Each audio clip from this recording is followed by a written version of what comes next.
Hi, I'm Donna Jordan from Jordan Fabrics. Today I'd like to show you how to make a quilt called Mod Flower Box. The pattern is from Robin Pickens and it comes in a small size or a big size. I'm going to make the big size, and one lovely thing about this pattern is you can use fat quarters, you can use charm squares, or you can use a layer cake. I've got a fat quarter bundle here, and then I've got a nice deep black for the background. So let's take a look at the pattern and get the cutting started so we can start sewing. The first step is to take a look at these flowers. We've got big flowers, small flowers, and leaves. So I'm going to separate my fat quarters. I think I will use those for the big flowers, and I'll use the pinker ones for the small flowers, and then we'll use these light and green ones for the leaves. I'm going to go ahead and get these cut up into squares. I can't give you all of the sizes for the cutting pieces because it's not my pattern, but the pattern is very easy to follow. I'm cutting more than one layer at a time. I think I've got 5 or 6 pieces here, and I'm comfortable cutting that many. You don't have to cut them in multiples. You can cut them one at a time. And I did iron up the fat quarters before I cut. I think that helps make the pieces come out more accurately.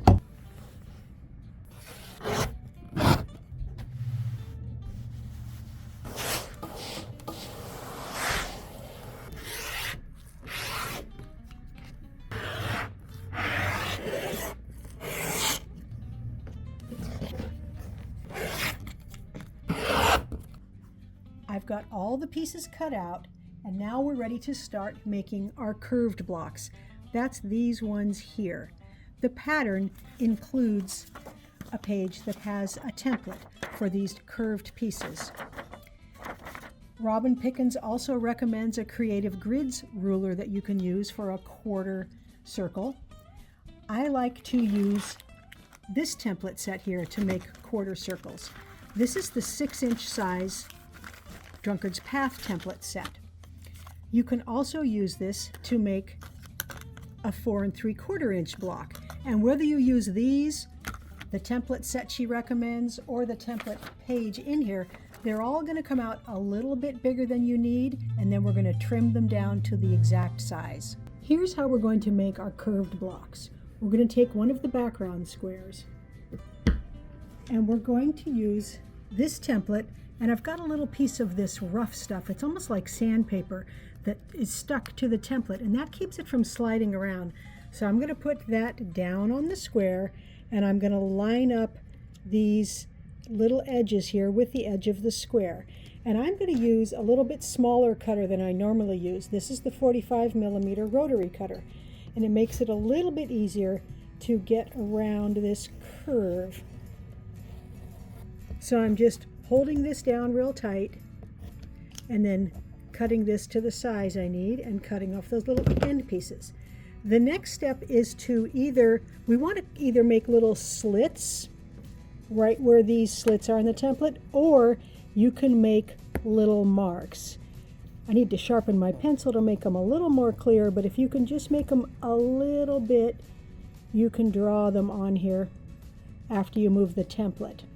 The marks make it very easy to match this piece up with the next piece. So you can either mark every one of these, or you can make a little slit like this. So the slit is about 1/8 of an inch, and it's right on top of those marks. Either method works, marking or cutting little slits. You don't need to cut the slits to be able to sew this curve, but those can help you line up. Even from this side, if you pull it like this, see where those slits are? Those will help you match everything up. Next, I'm going to take one of these colorful squares, and I'm going to put it right side down on here, and I'm going to use this template. And so let's put this on top, lining up these outer edges, and I'm going to cut right around here. So again, I've got that little sandpapery piece there to help hold it in place, and I'm just going to cut the curve. And again, I'm going to make marks this time, but I'm going to use a pencil, and I'm making it pretty dark so that you can see what I'm doing when we get to the sewing machine. These are the two curved pieces that we need to stitch together, and they need to go right sides together. So that means we're going to put this one on top of here and stitch along the edge and move this as we go so the edges all meet up, and that's why these little marks are so useful.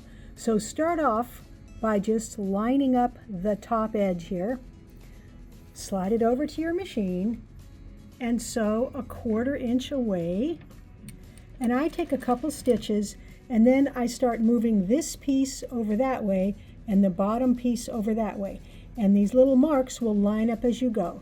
So I just take a few stitches, move it over a little, few stitches more, move it over a little. Now we all have a tendency to pull the top or the bottom as we go, and that's okay. It will stretch because it's along a curve. But because you've got those little marks there, you can see, oh, I've stretched the top a little, I need to stretch it less. And you just match everything up so that when these edges come over here where the needle is, you're a 1/4 inch away and the edges are all lined up. Now you might not be able to get it perfect. I can't, even though I've tried. Especially when you get to this far end, it's a little hard to get everything matched up because there's not much to hold on to. But this is what it looks like when you're done. And when we iron this, we're going to turn the seam allowance toward the color. We will iron it and we'll ease it back to square, and it's really pretty easy to sew. I'd like to show you one more that just has slits and not marks. So you can see the slits along the edge there, and I'm going to start the same way, lining up the top.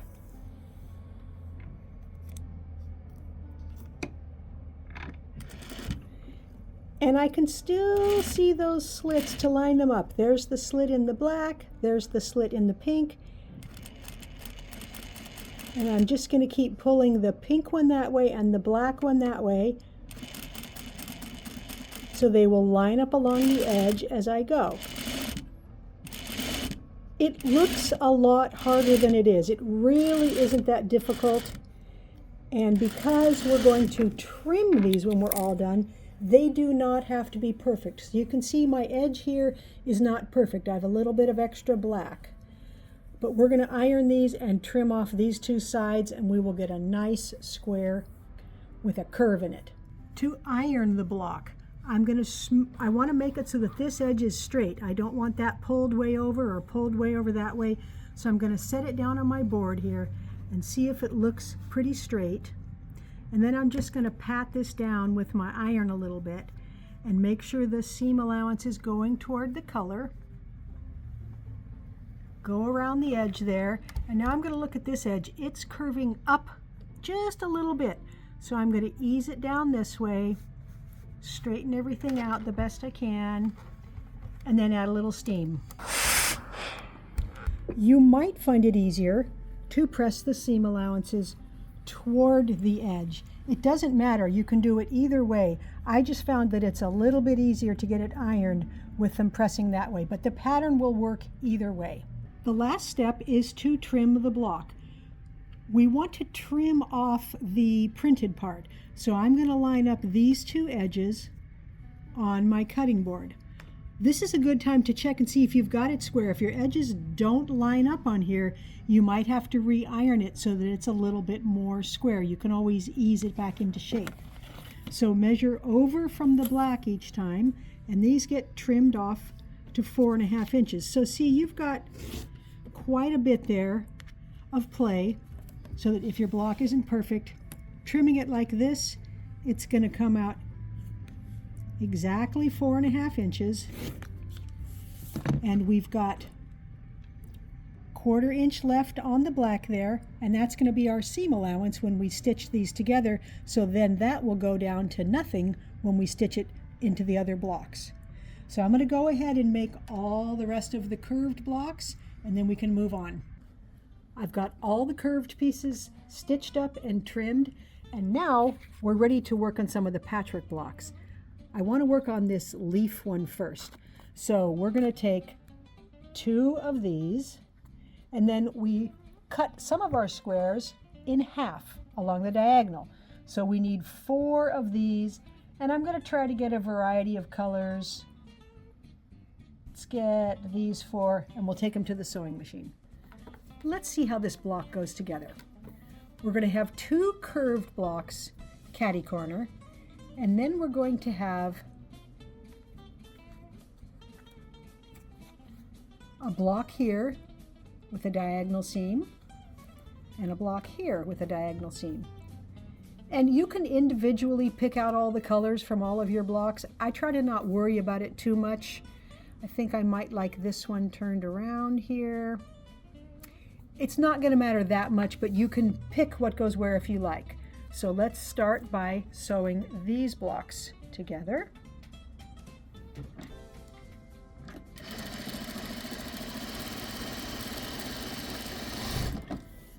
And I'm just going to finger press it right now. You probably would want to iron these before you move on, but for demonstrating purposes that will work good enough. And then this one I will sew and I will put the seam allowance going the opposite way.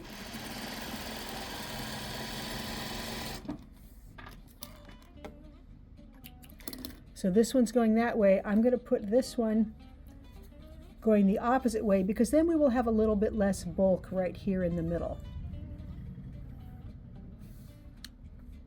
All we have to do now is sew this one and sew this one, and then we only have to match one seam right there in the middle.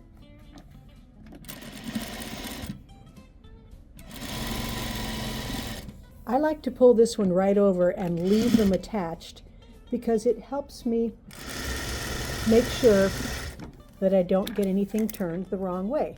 And of course, when I open it, I'm going to double check and make sure, is that what it's supposed to look like? And it is. So I'm going to press this seam allowance to this side, and that one the opposite way. And it's probably a good idea to trim off these dog ears here. And you can do it now, or you can wait till after you've stitched the seam and then trim them both at the same time.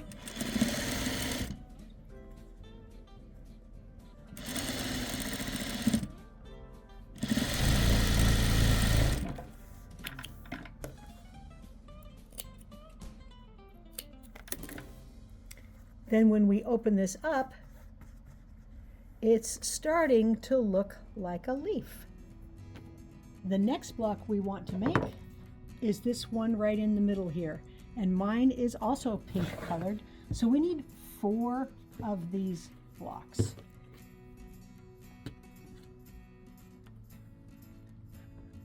That looks pretty good like that. Now when you sew these together, if all of your seam allowances are going the same way, it's hard to get these matched. So let's take these over to the ironing board and I'll show you what I'm going to do. I'm going to take 2 opposite ones and I'm going to turn the seam allowance so it's going away from the middle instead of toward the middle. It's pretty easy to do because they're already flat and square. So I'm going to hold it down with my iron and I'm going to hold it here and I'm just going to press that the other way, add a little steam, turn it over, and I'm going to do the same thing with this block here.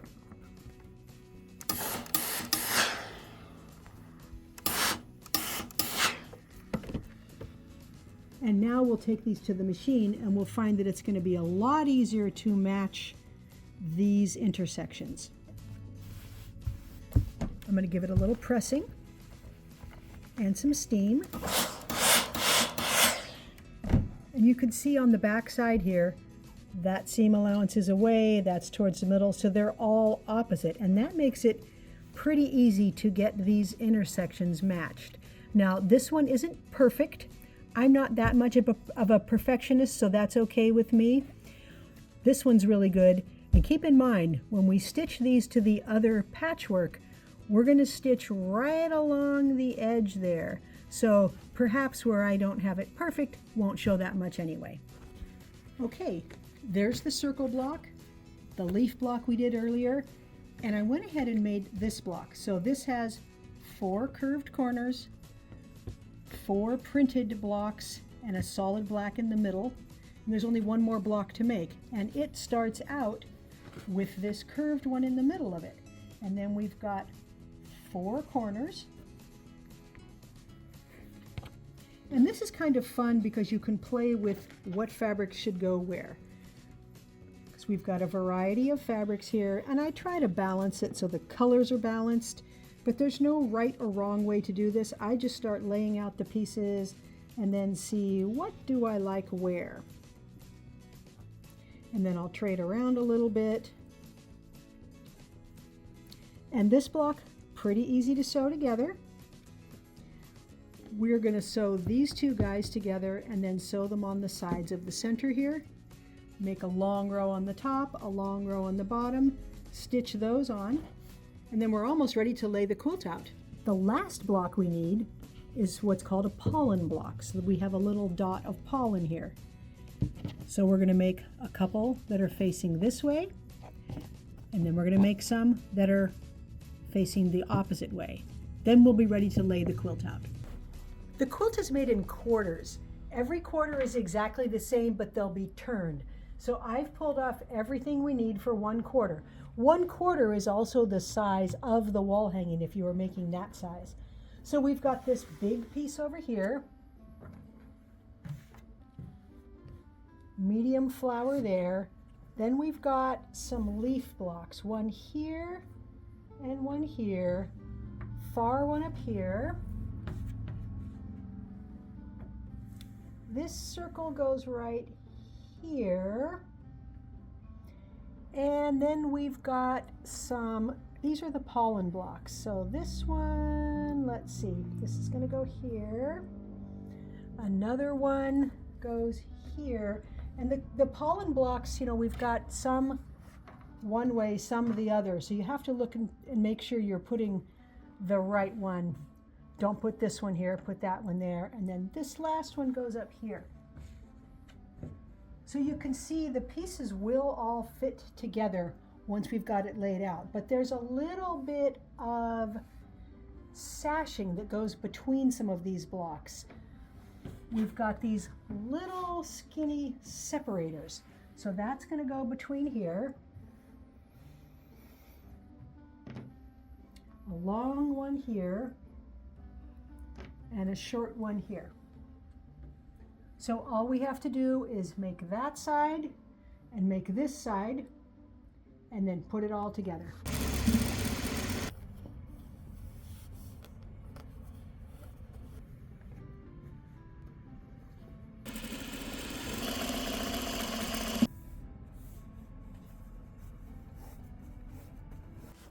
I've got all 4 quarters done, and this is the fun part. We're going to just take this one and spin it 90 degrees, and then this one we will spin all the way around here, and then this one we can just turn this direction. So now you can see a little bit of what's going on in the middle here. And we've got sashing that goes between and a cornerstone. The sashing is all the same color as the background. So the sashing, it's all black. But the cornerstone that goes in the middle, we've got choices. So there were a lot of extra squares left from when I cut all the patchwork. So you can lay this out, and then we can pick what color do we want to go in the middle there. Let me get the last piece of sashing here. So we can decide, do we want purple? That looks pretty good. Oh, I like the blue a lot. Or you could even go with the pink to bring in the flower colors. I don't know. I like the blue. I think I'll go with the blue because I like the way it brings in these leaf colors. Once this is all put together, there's another black border that goes around it. Then we've got 2 more borders, which will probably be from some of the prints. And then I'll get it loaded onto the quilting machine. The quilt is loaded up and we're ready to pick a thread color. There's so many options that would really look good. I think I'm going to have a hard time picking. I first thought for sure I would use this kind of a lilac color because it blends in very well there. We won't see it in the prints at all. So that's one option. This would brighten things up a little bit. It's a nice bright green, and that's going to show a little bit more in there, but I don't think it will hurt it. We've got a dark blue. This one will probably show the least. We'll just get a hint of color. Bright pink here. Let's see what that looks like. It will show, doesn't fight with it. My last option is this variegated. So variegated, it's going to be different colors depending on where it is in the quilting.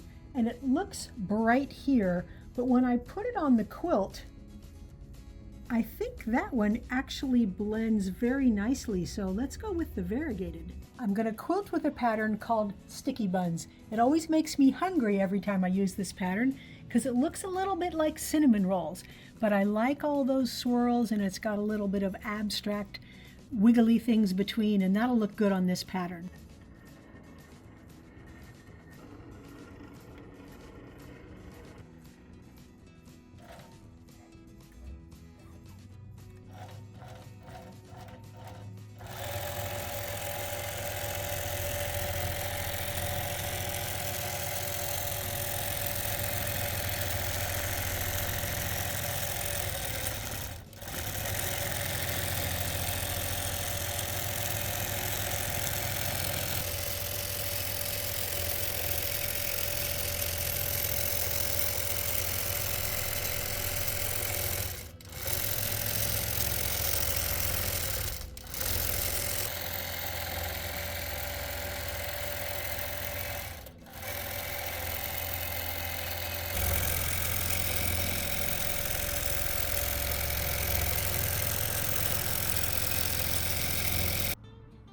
Here's the finished mod flower box quilt. It is kind of mod looking. It's very geometric, even though we've got those rounded pieces. And I just love the balance of it. I love all the leaves in the middle, and then it's more colorful towards the outside. The quilting with the variegated thread, I really like it. It isn't too strong that the patchwork doesn't show, but I just love all those different colors showing. I love the swirls. We've got this nice printed border here, and I thought that having a different binding would take away from it, so I just did black. And then we've got a nice flowery print on the back side. It turned out 78 by 78, so it's a nice, generous throw size. The pattern was so much fun to make that I decided to make the wall hanging size as well. This is also included in the pattern. It's just 1/4 with the borders around it. This is made with Robin Pickens fabrics called Winterly. And we've got red, black, green, the circles. Now, here's something. There's different color backgrounds. They don't show up quite as much as I would have thought, but the pattern shows you to make this quilt with all one background, like I did on my big quilt, or with the two different colors here. It's just a little hint of color. The one thing I might do differently if I make it again is the round block here was done with the lights because I made it from charm squares, and this is what the charm squares included. And so this one doesn't show up quite as much as I would have liked, but next time I make it, I'll put some of these in the middle. I'll cut some of the border fabric, couple extra squares, and mix it in. So that's just hindsight. If you make a quilt and you have a light block like this, don't point it out to people. I'm only showing you because I want you to have the benefit of my little mistakes or my design irregularities, so when you make it, you'll be happy with yours. Thanks so much for watching our video today. We hope you enjoyed it. And at the end of every video, we like to do a giveaway. Today's giveaway is a quilt called Twist and Shout. This is a pattern that we made in a video. It's a free pattern, and it's a disappearing 4-patch quilt. So this is made by taking 4 squares, like 2 of these and 2 of these. You sew them together, you cut it, you twist them around, and then you get this nice, beautiful quilt. But today you don't have to make it. Today you might win it. So just go to the link right below this video that says giveaway and put in your name and your email address, and you might be the lucky winner. Now, if you like our tutorials and you want to support us, the best thing you can do is subscribe to our YouTube channel. That really helps us out. Happy quilting!